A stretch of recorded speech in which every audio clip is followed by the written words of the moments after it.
onvoorwaardelike liefde. Onverdienstelike genade. Mense, verstaan ons werklik die onvoorwaardelike liefde van God. Jy sien, wanneer ons dit werklik begin verstaan, dat God geen voorwaarde vir die mens het, dan verander jou lewe. Jou hele perspektief verander. Hoe jy ander mense sien verander. Kan nie anders. Ons het in die godsdienstwêreld het die liefde van God klein gemaak. Dit het mense uitgesluit. As jy nie sekere goed doen nie, as jy nie met jou mond bely en erken dat Jesus Christus die Seun van God is, dan is jy uitgesluit. Jy sien, God se liefde werk nie so nie. God se liefde is onvoorwaardelik. Daar is nie een voorwaarde. Dis onverdienstelik, genade, dis onverdienstelik. Daar is nie een ding wat jy kan doen om iets te ontvang uit God se hand. Hy het alles namens jou, vir jou en saam met jou gedoen. Alreeds 2000 jaar terug. Jy sien, ek het 'n worsteling in my lewe gehad as kind. En toe ek ouer geword het, want ek het gehoor mense sê, op daai en daai dag is ek weergebore, halleluja. So asof ons dit kan bewerk. So asof ons dit kon verdien. Maar my krisis was, ek het as 'n jong kannetjie dit beleef, volgens my. En ek kon nie 'n datum daaraan kom, ek kon nie onthou nie, het was vir my krisis. Nou hoor ek ander ooms en tannies sê, maar daai dag, jy moet weet wanneer boetie, anders jy dalk nie regtig weergebore nie, want dit is 'n groot ding wat met jou gebeur het. Hier kom Paulus, praat met die Korintiërs, hy sê vir hulle, ons is van mening, toe een sterf, toe sterf almal. Toe een sterf, toe sterf almal. Wat sê Paulus? Hy sê, omdat hy vir almal gesterf het, dis Jesus.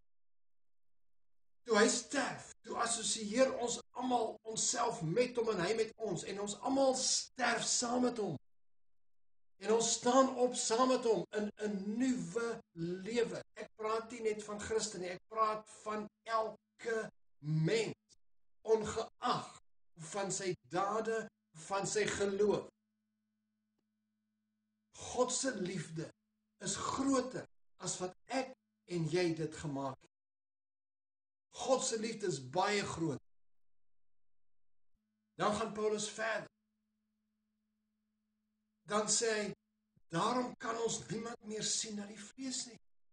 Jy sien, ek kan nie vandag na iemand kyk wat Allah aanbid en sê, hey, daai man, hy's 'n moslim hoor, ek is 'n Christen.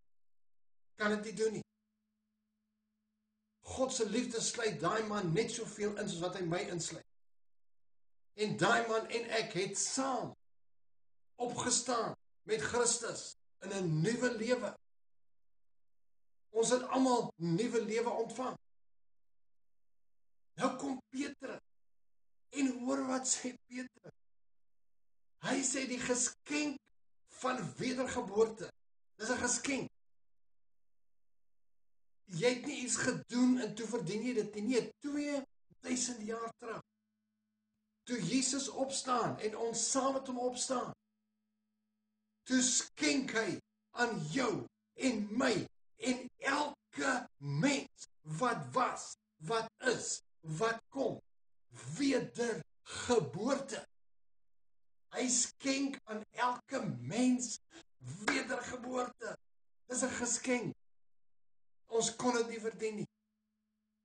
God se liefde is baie groot as wat ons dit gemaak het. Dis onvoorwaardelik, onverdienstelik. Jy kan niks doen om iets uit God se hand uit te ontvang. Die ding is, Jesus het alles afgehandel. Vir jou, namens jou en saam met jou. Alles vir jou volbring. Hy het nie gesê, hul volbring, julle moet maar die res doen nie. Nee, hy het dit volbring. Hy het alles volbring, alles afgehandel vir jou en vir my en vir elke mens. Elke mens het saam met Christus gesterf. Elke mens het opgestaan. Elke mens is vandag in hemelse plekke. Hoekom leef mense soos hulle leef? Want hulle is onkundig. Hoekom gaan die mensdom ten gronde? So vol van 'n gebrek aan kennis. Kom ly mense honger, so vol van 'n gebrek aan kennis. As ons op 'n plek kan kom dat ons kan verstaan ons oorsprong, ons kan verstaan wat aan die kruis gebeur het, wat ons kan verstaan wie ons is, dan verander jou lewe. En dit begin by te verstaan die onvoorwaardelike liefde van God. Die liefde van God sluit elke mens in. Dit omarm elke mens. Dit maak elke mens deel van hom. Dit sluit elke mens in. Dit gee vir elke mens nuwe lewe. Dis 'n geskenk, wedergeboorte, is 'n geskenk wat aan elke mens gegee is. Geen mens kan iets doen om wedergeboorte te ontvang nie. Toe jy en ek in die aarde gebore word, is ons gebore as wedergeborenes. Ons was reeds weergebore. Genade is onverdienste. Liefde is onvoorwaardelik. Jy is aanvaar net soos wat jy is. Maak nie saak wat jy glo nie, maak nie saak wat jy doen. Jy is ingesluit